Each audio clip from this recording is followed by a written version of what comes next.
Hello bachcho, let's see the question. Arrange the following steps of muscle contraction in a proper sequence. Option A, binding of calcium ion with troponin. Option B, generation of action potential in sarcolemma. Option C, signal reaches motor and plate. And option D, formation of cross bridges. Options E, release of calcium ion in sarcoplasm. देखो यहाँ पे हमें steps given है muscular contraction के, ठीक है, तो हमें इसको सीक्वेंस में बताना है।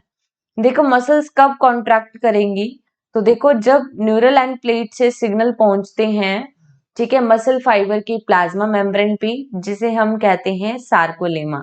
तो सबसे पहले जैसे स्टिमुलस मिला, तो जो न्यूरल सिग्नल्स होते हैं वो पहुंचते हैं मोटर एंड प्लेट पे। तो देखो ऑप्शन सी में लिखा है signal reaches motor end plate, तो सबसे पहले सिग्नल पहुंचेंगे, तो सी इवेंट सबसे पहले होगा। ऑप्शन सी और डी तो यहीं से इनकरेक्ट हो गया, क्योंकि यहाँ पे बोला है कि बी इवेंट पहले होगा। देखो अब जैसे ही सिग्नल रीच करेंगे उसके बाद क्या होगा, जो मसल फाइबर की प्लाज्मा मेम्ब्रेन होती है मसल फाइबर की, जिसे हम सार्कोलेमा कहते हैं, उसमें एक्शन पोटेंशियल जनरेट होगा, ठीक है। तो फिर इसके बाद इवेंट होगा सी के बाद बी। अब देखो सी के बाद भी ओनली ए की ऑप्शन में गिवन है, तो यहाँ पे ए ऑप्शन भी इनकरेक्ट हो गया और करेक्ट आंसर आ गया कि ऑप्शन बी होगा। बट हम फर्दर आगे मैच करते हैं, ठीक है। आगे देखो जैसे ही एक्शन पोटेंशियल जनरेट हुआ है सार्कोप्लाज्म में, सार्कोलेमा में, that is the plasma membrane of muscle fibre. Plasma membrane या सार्कोलेमा पर क्या जनरेट हो गया, एक्शन पोटेंशियल। उसके बाद क्या होगा कि जो मसल फाइबर्स होते हैं उनमें sarcoplasmic reticulum, that is a membrane structure, उसमें स्टोरेज रहता है कैल्शियम आयन का, ठीक है। तो जो कैल्शियम आयन है वो रिलीज होंगे सार्कोप्लाज्म में, ठीक है, release of calcium ion in the sarcoplasm. तो इसके बाद कौन सा इवेंट होगा, sarcoplasm, that is a protoplasm of muscle fibre. Sarcoplasmic reticulum में कैल्शियम आयन का स्टोरेज है।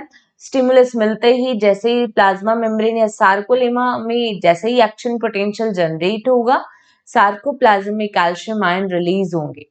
और जैसे ही कैल्शियम आयन रिलीज होंगे तो हम देखते हैं कि जो एक्टिन प्रोटीन होती है एफ एक्टिन, वहां पे 3 सब यूनिट की प्रोटीन जो प्रेजेंट होती है, जिसे हम कहते हैं ट्रोपोनिन प्रोटीन।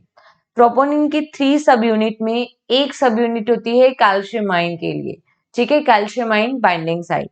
तो फिर हम देखते हैं बाइंडिंग होगी कैल्शियम की किसके साथ, ट्रोपोनिन प्रोटीन के साथ, ठीक है। जैसे ही कैल्शियम आयन रिलीज होंगे सार्कोप्लाज्म में, वो बाइंड कहाँ होंगे, ट्रोपोनिन प्रोटीन के साथ। अब जैसे ही ये बाइंड होंगे तो हम देखते हैं कि जो एक्टिन फिलामेंट होता है, that filament slide over the myosin filament. तो जब इनमें स्लाइडिंग होती है तो क्या बनता है, क्रॉस ब्रिज। और जब ये क्रॉस ब्रिज बनते हैं तो मसल्स क्या हो जाएंगी, कॉन्ट्रैक्ट, ठीक है। तो formation of cross bridge at the end.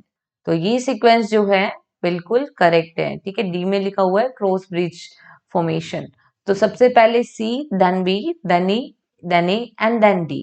So here only B is the correct answer. Best of luck.